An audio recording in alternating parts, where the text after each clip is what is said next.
میں اگر رضی اللہ عنہ کہتا ہوں تو میں باغی بھی کہتا ہوں. انجینئر محمد علی مرزا آن کیمرہ پورے ہوش و حواس میں امی عائشہ صدیقہ رضی اللہ تعالی عنہا کے حوالے سے حلالی بیٹا تھا، ماں کے دفاع میں بول پڑا. جو حرامی ہوتے وہ کیا کرتا ہے، اتنا گردن اڑاؤں گا. باغی ہی کیوں نہ کہے، جائے ان کا نسب چیک کہ امت کی ماں کو بھونکنے پر، گستاخی کرنے پر اس کا ایمان باقی نہیں رہتا. چاہے ذرا چیک کرے اس مرزا لانتی کی نسب کو، چیک کرے، نہیں ہے حلالی. ماں پر بھونکے ہو نہیں سکتا. حرامی ہی ماں پر بھونکے گا، حرامی کے علاوہ کوئی ماں پر نہیں. پھر وہ مرتد، زندی، کافر تو ہو سکتا رضی اللہ عنہ کہتا ہوں تو میں باغی بھی کہتا ہوں. میں حضرت طلحہ، زبیر، سیدہ عائشہ، حضرت معاویہ رضی اللہ عنہ اجمعین وعلیہم السلام اجمعین، ان سب کو حضرت علی کی حکومت کا باغی بھی کہتا ہوں. کیونکہ حضور علیہ السلام نے فرمایا تھا کہ عمار کو ایک باغی جماعت قتل کرے گی، عمار انہیں اللہ اور جنت کی طرف بلائیں گے. وہ جماعت. السلام علیکم ناظرین، آپ دیکھ رہے ہیں محاذ ٹی وی. مجھے کہتے ہیں محمد یوسف. ناظرین، آج کے محاذ میں ہمارے ساتھ مفتی زین الحق نقشبندی صاحب موجود ہیں. آپ جانتے ہیں کہ محاذ ٹی وی اویئرنیس کے حوالے سے بہت سارے پروگرامز آپ کے لیے لے کر آتا ہے، جس سے یقیناً آپ کی معلومات کے اندر اضافہ ہوتا ہے. رمضان المبارک کی 17 تاریخ یعنی کہ 17واں روزہ جو ہے وہ آج ہے، اور آج اسی 17ویں روزے کی مناسبت سے حضرت امی عائشہ صدیقہ رضی اللہ تعالی عنہا کا یوم وصال بھی ہے.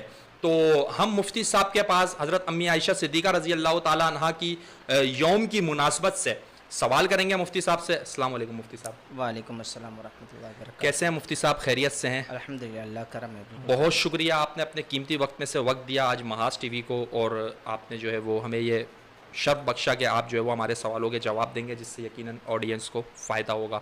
مفتی صاحب، ازواج مطہرات یعنی کہ امت کی مائیں، آپ صلی اللہ علیہ وسلم کی ازواج، ان میں اور ہماری جو حقیقی ماں ہے جس کے پیٹ سے ہم جنم لیتے ہیں، ان ماؤں میں، امت کی ماؤں میں، ازواج مطہرات میں اور ہماری حقیقی ماں میں، ان میں کیا ڈیفرنس ہے، کیا فرق ہے؟ آپ اس کو پہلے واضح کریں، پھر میں اپنے سوال کو آگے کنٹینیو.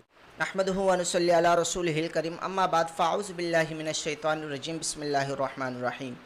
یوسف بھائی، آپ نے جو سوال کیا کہ امت کی مائیں اور ہماری حقیقی ماؤں کے درمیان فرق کیا ہے، تو اس سلسلے میں آپ کو چند باتیں بتا دیتا ہوں، تو آپ کو پتہ چل جائے گا کہ امت کی ماؤں کے درمیان اور ہماری حقیقی ماؤں کے درمیان فرق کیا ہے، ان کی عظمت اور شان کے درمیان کیا فرق ہے. تو پہلا فرق تو یہ ہے کہ جو ہماری حقیقی ماں ہے، ان کے بارے میں ہمارے پاس کوئی دلیل شرعی موجود نہیں ہے کہ جو خاتون میرے گھر میں ہے وہ میری واقعی میں حقیقی ماں ہے یا مجھے گود لے کر اس نے پالا ہے. میں اسے حقیقی ماں صرف اس لیے کہتا ہوں کہ میرے گھر والوں نے، میرے رشتہ داروں نے، میرے دادا دادی، نانا نانی، سب نے، اہل و عیال نے کہا یہ ماں ہے، اس لیے میں مانتا ہوں اور اس کی تعظیم کرتا ہوں. بالکل.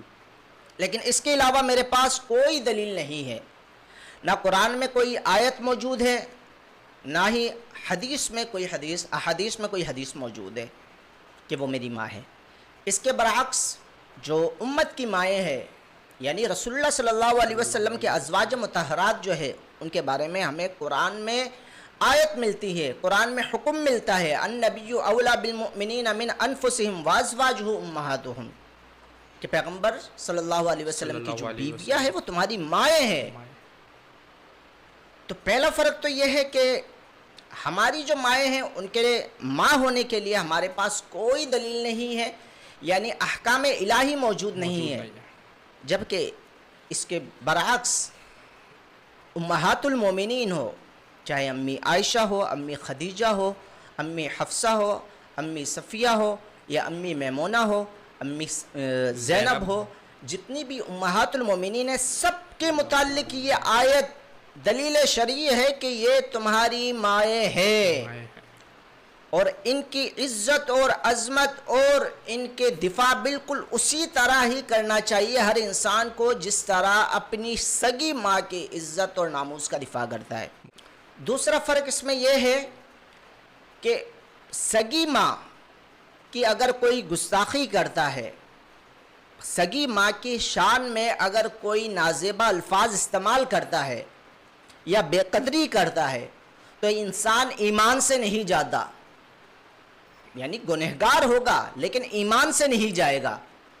لیکن امت کی جو مائیں ہیں جن کے بارے میں قرآن کی آیت موجود ہے، دلیل موجود ہے، اگر ان ماؤں کو نعوذ باللہ ان کے خلاف زبان درازی کی یا ان کے خلاف کوئی بھی الفاظ، ان کی شان اقدس میں کوئی بھی الفاظ ادا کیے، تو پھر یوسف بھائی انسان کا ایمان باقی نہیں رہتا، پھر وہ مسلمان نہیں رہتا، استغفر اللہ، پھر وہ مرتد زندیق کافر تو ہو سکتا ہے، مسلمان نہیں ہو سکتا، اس کا ایمان باقی نہیں رہتا۔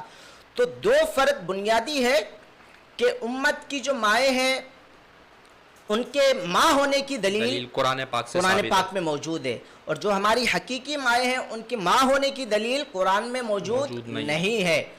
دوسری دلیل یہ ہے، دوسرا فرق یہ ہے کہ ہماری حقیقی ماؤں کی اگر گستاخی ہو جائے ہم سے تو ہم گنہگار تو ہوں گے لیکن کافر نہیں ہوں گے، لیکن ایمان سے ہاتھ نہیں دھو بیٹھیں گے۔ امت کی جو مائیں ہیں ان کی شان میں اگر گستاخی ہو جائے تو پھر انسان ایمان سے بھی جاتا ہے۔ مفتی صاحب آپ نے جو ہے وہ بہت شارٹ ڈیوریشن میں بہت اچھا ڈیفائن کر کے بتایا حقیقی ماں اور امت کی ماں، ان دونوں کے درمیان میں فرق۔ چلتے ہیں اپنے دوسرے سوال کی جانب۔ مفتی صاحب، آج کے دور میں معاشرے میں ہم نے دیکھا سوشل میڈیا کے تھرو ہمارے پاس ایسی پوسٹس آتی ہیں جس میں امی عائشہ صدیقہ رضی اللہ تعالیٰ عنہ کی شان اقدس میں گستاخیاں دیکھنے کو ملتی ہیں۔ پھر میں ان پوسٹ کی بات تو نہیں کرتا کیونکہ اس کی وجہ یہ ہے کہ اس کے پیچھے جو آئی ڈی ہے، جو اسے کرنے والا ہے گستاخ، اس کا عطا پتہ نہیں ملتا۔ اس کی وجہ یہ ہے کہ جو ہے وہ کسی اور ملک کی لوکیشن ڈال کے کسی اور جگہ سے یہ گستاخیاں کی جاتی ہیں۔ انجینئر محمد علی مرزا آن کیمرہ پورے ہوش و حواس میں امی عائشہ صدیقہ رضی اللہ تعالی عنہا کے حوالے سے باغی کا لفظ استعمال کرتا ہے۔ وہ ویڈیو موجود ہے، لگا دیتے ہیں ہم ادھر۔ آپ بتائیں کہ ایسی صورتحال میں شریعت کی روشنی میں کیا کہا جائے گا ان گستاخوں کو جو ڈائریکٹ یا انڈائریکٹ اٹیک کرتے ہیں ازواج مطہرات، بالخصوص امی عائشہ صدیقہ رضی اللہ تعالیٰ عنہ پہ، اور وہ لوگ جو پورے ہوش و حواس میں مذہبی لبادے کے اندر مذہبی اسکالرشپ کے تمغے لگوانے کے بعد حضرت عائشہ صدیقہ رضی اللہ تعالیٰ عنہا یا دیگر صحابہ کرام کے حوالے سے ایسے الفاظ استعمال کرتے ہیں کہ عام مسلمان تذبذب کا، اضطراب کا شکار ہوتا ہے۔ کیا کہتی ہے شریعت اس بارے میں؟ آپ روشنی ڈالیں۔ یوسف بھائی، آپ نے جو انجینئر کے بارے میں کہا ہے کہ وہ نعوذ باللہ امی عائشہ رضی اللہ تعالی عنہا کو باغی جیسے الفاظ سے پکارتا ہے، تو یوسف بھائی اس کے جواب دینے سے پہلے میں بتا دیتا ہوں کہ یہ جرت کون لوگ کرتے ہیں اور کیوں کرتے ہیں۔ کیونکہ ماں کے خلاف بولنے والا اور ماں کے حق میں بولنے والا وہ کون ہوتا ہے؟ ماں کے حق میں کون بولتا ہے اور ماں کے خلاف کون بولتا ہے؟ اور وہ ماں جس کی ماں ہونے کی دلیل قرآن میں موجود ہے، اس کے خلاف کون بھونکتا ہے؟ اور حقیقی ماں کے خلاف بھی کون بھونکتا ہے؟ قرآن نے دو مثال قرآن میں موجود ہے۔ جب حضرت مریم رضی اللہ تعالی عنہا اپنی قوم میں آئی عیسیٰ علیہ السلام کو لے کر، تو قوم نے پوچھا یا اخت ہارون ما کان ابوک امرأ سوء وما کانت امک بغیہ، اے ہارون کی بہن، تیرے باپ دادا اور تیرے بھائی تو ایسے نہ تھے، یہ تو بچہ کہاں سے لے کر آئی؟ یعنی ان کا کہنے کا مطلب تھا کہ تمہاری تو شادی نہیں ہوئی تو بچہ کہاں سے لائی ہو؟ نعوذ باللہ وہ یہ کہنا چاہ رہے تھے کہ بدکاری کر کے آئے ہو، یہ بچہ تو فطرتی طور پر ازدواجی تعلق قائم کرنے کے بعد ہی پیدا ہوتا ہے، یعنی مرد اور عورت کا تعلق قائم ہوگا تبھی بچہ پیدا ہوتا ہے، فطری طور پر یہی طریقہ ہے۔ تو فاشارت الیہ، بی بی مریم نے بچے کی طرف اشارہ کیا کہ دفاع کرو۔ ابھی یوسف بھائی حلالی بچہ تھا، حلالی بچہ تھا، ماں کے گود میں تھا، ایک دن کا بچہ ہے۔ قال انی عبد اللہ، بچہ پکار اٹھا کہ میں اللہ کا بندہ ہوں۔ آتانی الکتاب وجعلنی نبیہ، اللہ تعالیٰ نے مجھے کتاب عطا کی، اس نے مجھے نبوت عطا کی. حلالی بیٹا تھا، ماں کے دفاع میں بول پڑا. آئے ایک مثال اور بتاتا ہوں میں آپ کو، جو حرامی ہوتے ہیں وہ کیا کرتا ہے. عتل بعد ذالک زنیم، سورہ قلب کی آیت ہے. ولید بن مغیرہ کی اللہ تعالیٰ نے 10 خباثتیں بیان کی قرآن مجید میں، اس آیت میں سورہ قلم میں. وہ اپنی ماں کے پاس جاتا ہے، ماں سے پوچھتا ہے کہ آج محمد صلی اللہ علیہ وسلم نے میرے بارے میں 10 باتیں مجھے بتائی، جن میں سے 9 کے بارے میں مجھے پتا ہے یہ چیزیں مجھ میں موجود ہے، ایک چیز کے بارے میں مجھے پتا نہیں ہے، وہ میں تم سے پوچھنے آیا ہوں، سچ سچ بتاؤ ورنہ گردن اڑاؤں گا. یوسف بھائی حرامی بیٹا تھا، دیکھیں ماں کے ساتھ رویہ کیسا ہے اس کا، ماں کو کس انداز میں مخاطب کر رہا ہے. کہہ رہا ہے گردن اڑا دوں گا، سچ بتا. ماں پہلے ٹال مٹول کرتی رہی کہ نہیں تم میرے ہی بیٹے ہو. بیٹے نے کہا محمد جھوٹ نہیں بولتا. سبحان اللہ. کافر ہے، کہتے محمد جھوٹ نہیں بولتا، وہ غلط نہیں کہہ سکتا. صلی اللہ علیہ وسلم. صلی اللہ علیہ وسلم. بیٹے نے جب زیادہ اصرار کیا تو ماں نے کہا کہ تیرا باپ نامرد تھا، مجھے ڈر تھا کہ تیرے باپ کے انتقال کے بعد یہ جائیداد لوگوں میں تقسیم ہو جائیں گے. میں نے فلاں جگہ پہ جا کے فلاں چرواہے سے منہ کالا کیا، بدکاری کی، اس کا نتیجہ تو ہے.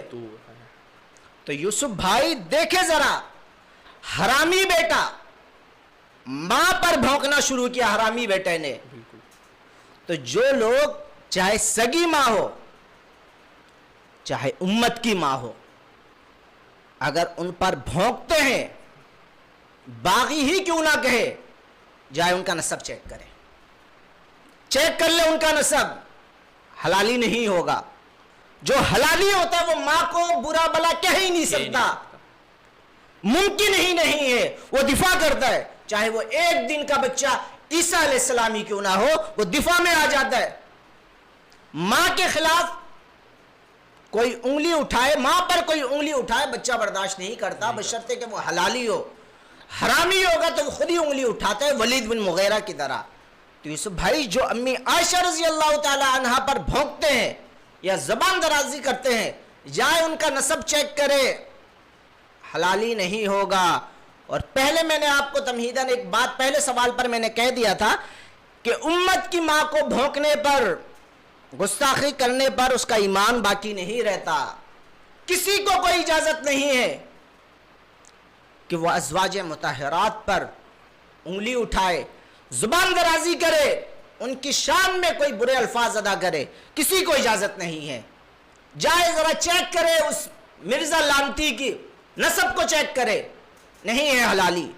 ماں پر بھونکتے، حلالی ہو اور ماں پر بھونکے، ہو نہیں سکتا. حرامی ہی ماں پر بھونکے گا، حرامی کے علاوہ کوئی ماں پر نہیں بھونکتا. مفتی صاحب آپ نے جو ہے وہ ماں کے گستاخ کے حوالے سے جو قرآن اور سنت کی روشنی میں باتیں تھی وہ یقیناً ہمارے ناظرین کے سامنے رکھی. میں ایک آخری سوال کرنے کے بعد پروگرام کو ہم کلوز کر لیتے ہیں. مفتی صاحب جو لوگ ایسے اسکالرز کو، ایسے لوگوں کو سنتے ہیں اور بڑے شوق کے ساتھ سنتے ہیں، ان کے فالوورز ہیں، ان کے بارے میں آپ کی کیا اوپینین ہے؟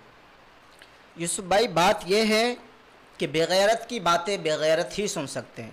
ایک بغیرت کیمرے کے سامنے بیٹھ کر اما عائشہ رضی اللہ تعالی عنہا پر بھونک رہا ہے، اور کسی بھی بغیرت میں یہ جرت نہیں کہ وہ کھڑے ہو کر اس کو کہے کہ بھونک کیوں رہا ہے، پاگل کتے نے کاٹا ہے، پاگل ہو گیا ہے، نفسیاتی ہو گیا ہے، کیا ہو گیا ہے، کیا مسئلہ ہے تیرے ساتھ کہ تو بھونک رہا ہے. کسی میں جرت نہیں ہوئی. اس لیے اس کو سننے والے اسی کے جیسے ہیں. اور دوسری بات یہ ہے کہ ہمارے ہاں علماء مر گئے، دنیا سے نیست و نابود ہو گئے. نہیں. کیا وہ دین سکھانے والے نہیں ہیں یا وہ سکھاتے نہیں ہیں؟ جو اس انجینئر بغیرت کے پاس لوگ چلے جاتے ہیں دین سیکھنے کے لیے، جو ماں پر بھونکتا ہے، ولید بن مغیرہ جیسے کردار کو آج ہمارے معاشرے میں پیش کر رہا ہے، ایسے لوگوں سے دین سیکھا جاتا ہے. یوسف بھائی ہرگز نہیں. ایسے لوگ نہ دین سکھانے کے قابل ہے، نہ ایسے لوگوں سے دین سیکھنا چاہیے. بہت شکریہ. ناظرین آپ دیکھ رہے تھے مفتی زین الحق نقشبندی صاحب سے ہم نے 3 سوال کیے اور مفتی صاحب نے جو جواب دیے اور ٹھوس دلائل کے ساتھ جواب دیے.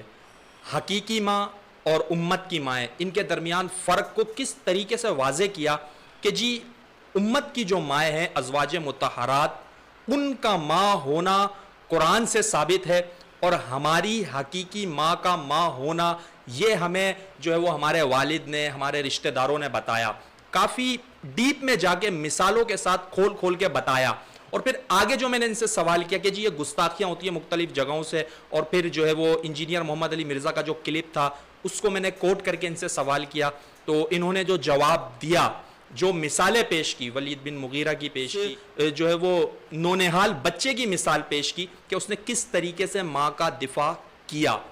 تو اگر آپ سمجھتے ہیں کہ مفتی صاحب نے جو باتیں کی ہیں وہ جو ہے وہ اس قابل ہیں کہ آپ اسے معاشرے میں پھیلائیں اور ان لوگوں کی سرکوبی ہو کہ جو دین کا لبادہ اوڑھ کر نوجوانوں کو، امت مسلمہ کو مس گائیڈ کر رہے ہیں اور وہ اپنے کسی اور چورن اور کسی اور منجن کی طرف انہیں لگانا چاہتے ہیں، اور جو ہے وہ اہل بیت اطہار سے، صحابہ کرام سے، ازواج مطہرات سے، انبیاء علیہ السلام سے، اولیاء کرام سے نوجوانوں کو متنفر کر رہے ہیں. تو آپ نے ایسے لوگوں کا بائیکاٹ کرنا ہے، اور کس طریقے سے کرنا ہے کہ آپ نے اہل حق علماء کرام کی آواز کو پھیلانا ہے، پہنچانا ہے، زیادہ سے زیادہ شیئر کرنا ہے.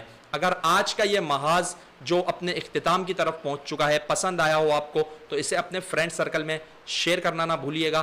آپ کا میزبان محمد یوسف اجازت چاہتا ہے. والسلام.